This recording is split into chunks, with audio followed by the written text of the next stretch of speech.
राजस्थान में राजेंद्र सिंह गुड़ा लाल डायरी में कांग्रेस राज के भ्रष्टाचार की बात कर रहे हैं। दावा कर रहे हैं कि लोगों को उन पर भरोसा है। राज्य बीजेपी भी गुड़ा के सहारे गहलोत सरकार को घेरने की कोशिश कर रही है, लेकिन डायरी में क्या है इसे सार्वजनिक करने की हिम्मत राजेंद्र गुड़ा भी नहीं जुटा पा रहे हैं। सीएम पर खुलेआम आरोप तो लगा रहे हैं, लेकिन आरोप है कि जिस सबूत की बात कर रहे हैं उसे सार्वजनिक नहीं कर रहे हैं। इस बीच गुड़ा के तमाम पुराने वीडियो भी वायरल हो रहे हैं।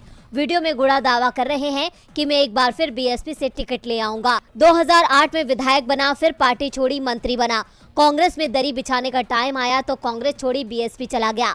2018 में बीएसपी से फिर टिकट लाया, फिर जीता, फिर पार्टी छोड़ी, फिर मंत्री बना। इस बार भी टिकट लाऊंगा।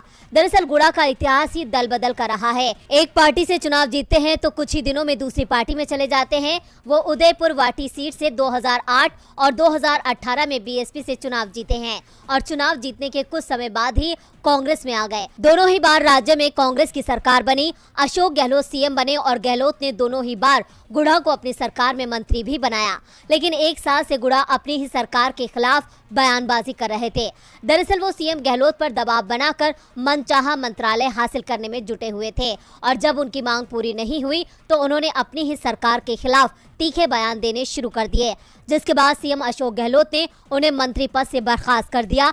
और अब राजेंद्र गुड़ा दावा कर रहे हैं कि तीसरी बार भी वो बीएसपी से टिकट ले आएंगे, लेकिन इस बार बीएसपी ने भी साफ कर दिया है कि हमने गुड़ा के लिए दरवाजे बंद कर दिए हैं। राजस्थान बीएसपी अध्यक्ष भगवान सिंह बाबा ने कहा कि गुड़ा ने बीएसपी से 2 बार विश्वासघात किया है, इसलिए उनके लिए अब बीएसपी के दरवाजे बंद कर दिए गए हैं और कांग्रेस ने भी उन्हें अब पार्टी से निकाल दिया है।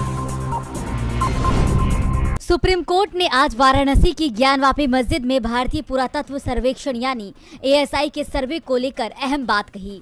शीर्ष कोर्ट ने मस्जिद में एएसआई के सर्वे पर 26 जुलाई शाम तक के लिए रोक लगा दी है।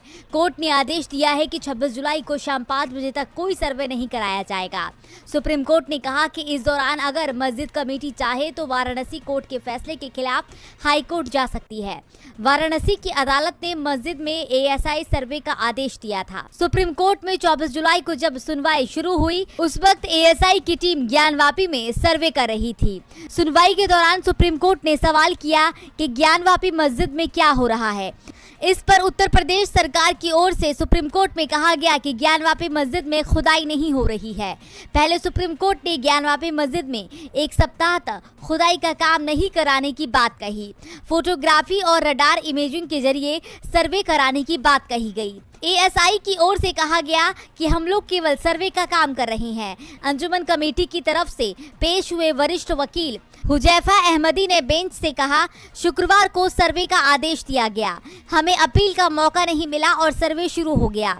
आदेश में खुदाई लिखा है तो हमें अपील का मौका मिलना चाहिए। जब इस तरह के मामले में पहले ही एएसआई सर्वे के आदेश पर रोक लगी है तो दूसरे मामले में एएसआई सर्वे की इजाजत कैसे दे सकती है? आखिर इतनी जल्दी क्यों? 15वीं शताब्दी से ये स्थान मस्जिद रहा है। 400 साल तक इस पर कोई विवाद नहीं उठा, अब क्यों विवाद उठाया जा रहा है?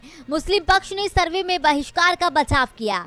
अंजुमन इंतजामिया मसाजिद कमेटी के संयुक्त सचिव सैयद मोहम्मद यासीन ने कहा कि सुप्रीम कोर्ट में मामले की सुनवाई की जानकारी प्रशासन और एएसआई की टीम को पहले ही दे दी गई थी। साफ किया गया था कि कमेटी का ध्यान सुप्रीम कोर्ट की सुनवाई पर रहेगा। सर्वे में कोई भी शामिल नहीं हो सकेगा।